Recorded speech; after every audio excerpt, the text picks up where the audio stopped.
लोभः पापस्य कारणम। राधे राधे। जय श्री कृष्णा। नमस्कार। मैं आचार्य पंडित गिरीश बारोलिया।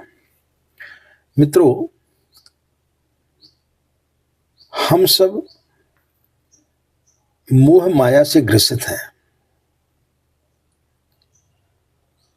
थोड़ा और मिल जाए, थोड़ा और मिल जाए, इसी आपाधापी में व्यक्ति अपना जीवन समाप्त कर देता है। और जब मृत्यु का क्षण निकट आता है तब हाथ में कुछ भी शेष नहीं रह पाता। टॉल्स्टॉय की बड़ी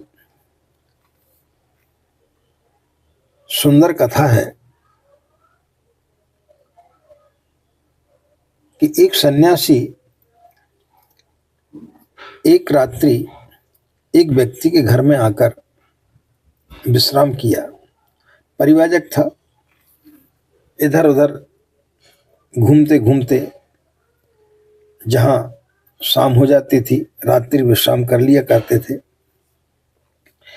भोजन करने के पश्चात में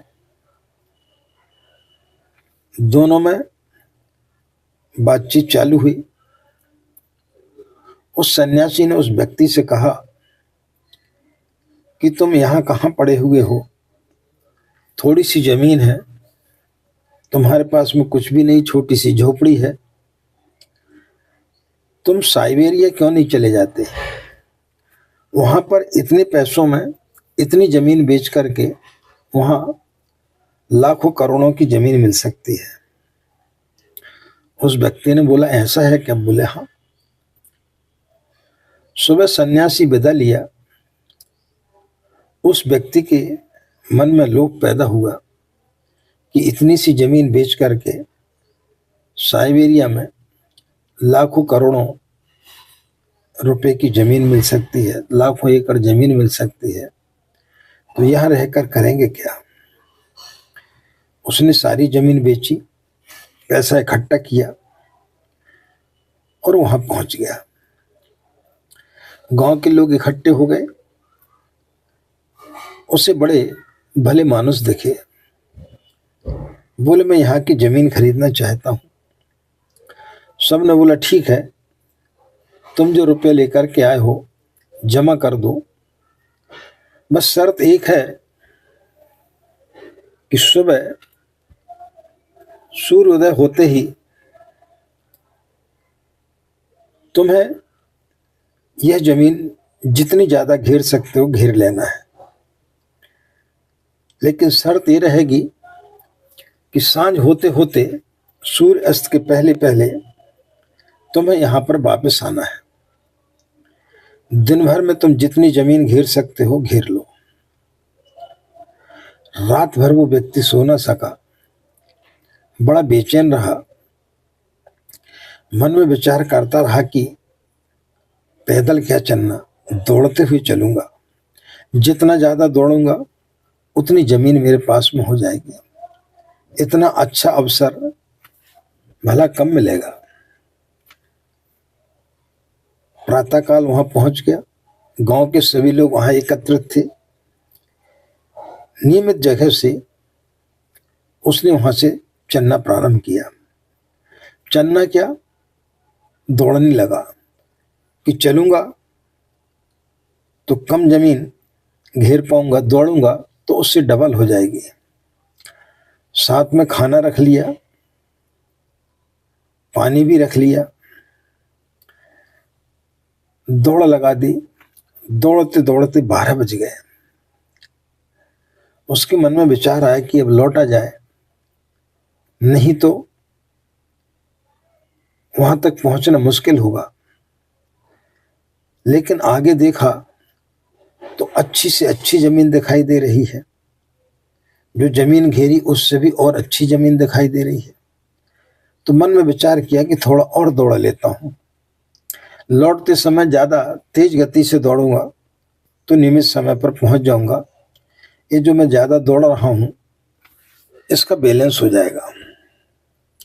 लोभ बढ़ता गया, दौड़ते गया। उसने पानी भी फेंक दिया, खाना भी फेंक दिया, कोट भी उतार दिया कि जितना ज़्यादा से ज़्यादा हल्का हो सकूं, दौड़ने में सुविधा होगी। दौड़ते गया, 2 बज गए।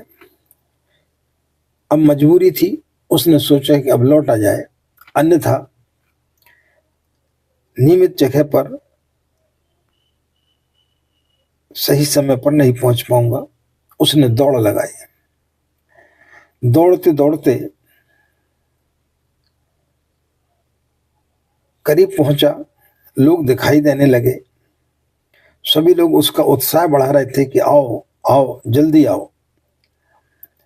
वो भी मन में सोच रहा था किस प्रकार के आदमी हैं, बुला रहे हैं। ये नहीं सोच रहे कि मर जाए तो कम से कम उतनी जमीन हमारी बचेगी और ये सारा पैसा हमारा हो जाएगा। लेकिन कितने भले लोग हैं, बुला रहे हैं।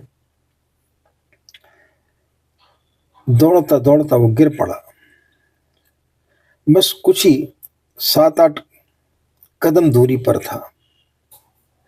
गिर पड़ा, मुंह सूखने लगा। सूर्य अस्त होने को था। वो घसटने लगा। घसटते घसटते उसने अपना हाथ उस गंतव्य स्थान पर, जहां पर कि खूंटा लगा हुआ था, उस पर स्पर्श किया। उसी क्षण सूर्य भी डूब गया और वह व्यक्ति भी खत्म हो गया। थोड़ा पहले आ जाता तो शायद जमीन मिल जाती। गांव के सभी लोग हंसने लगे। बोले, यह तो नित्य का काम है, यहाँ हर दिन कोई न कोई आता है और हर व्यक्ति की इसी प्रकार से गति होती है। हर व्यक्ति लोभ बस दौड़ता है और अंत में निश्चित स्थान पर नहीं पहुंच पाता है। सभी लोग वहां से चले गए। मित्रों, ये सब हमारी आपकी कहानी है, ये कोई अन्य उस व्यक्ति की कहानी नहीं है। हम भी अपने जीवन में दौड़ते चले जा रहे हैं।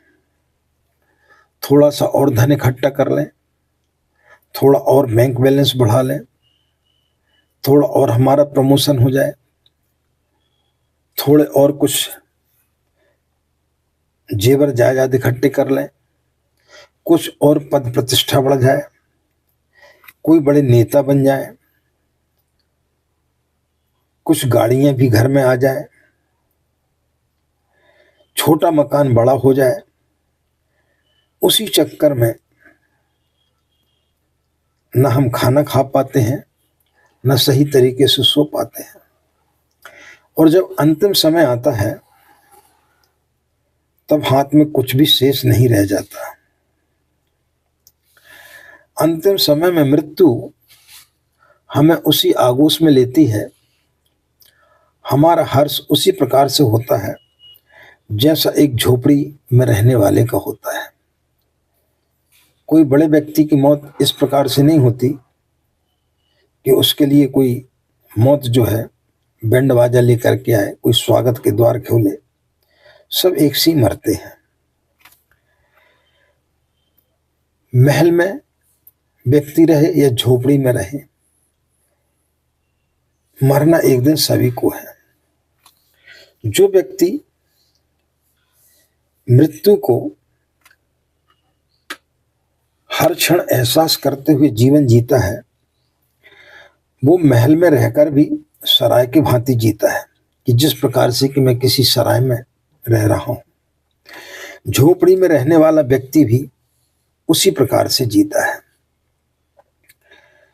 इस प्रकार जो व्यक्ति अपना जीवन जीता है कि कभी अच्छे कपड़े ना हुए तो कोई बात नहीं, बड़ी गाड़ी ना हुई तो भी कोई बात नहीं, 2 दिन बड़े मकान में रह लेंगे तो क्या फर्क पड़ता है।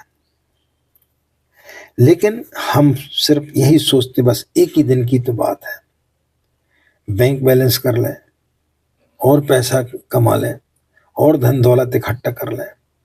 लेकिन जिस दिन मृत्यु आती है सब छीन करके ले जाती है, हमारे हाथ में कुछ भी शेष नहीं रह जाता। इसलिए जो व्यक्ति जीवन में जो कुछ मिलता है उसे प्रभु का प्रसाद मानते हुए, ग्रहण करते हुए अपने जीवन यापन करता है। हम ये नहीं बोलते कि मकान बड़ा ना हो, गाड़ी ना हो, अच्छे कपड़े ना पहने, सब कुछ करें, लेकिन अपनी मृत्यु को हमेशा याद रखें। तो फिर ऐसा व्यक्ति कभी किसी प्रकार के लोभ में नहीं फंसता। इसलिए तो ऋषि मुनियों ने कहा है, लोभः पापस्य कारणम, लोभ ही पाप का कारण होता है। लोभ ही व्यक्ति को जीवन में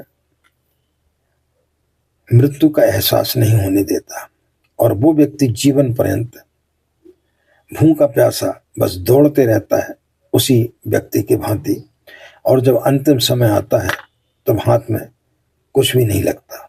आज की बात समाप्त।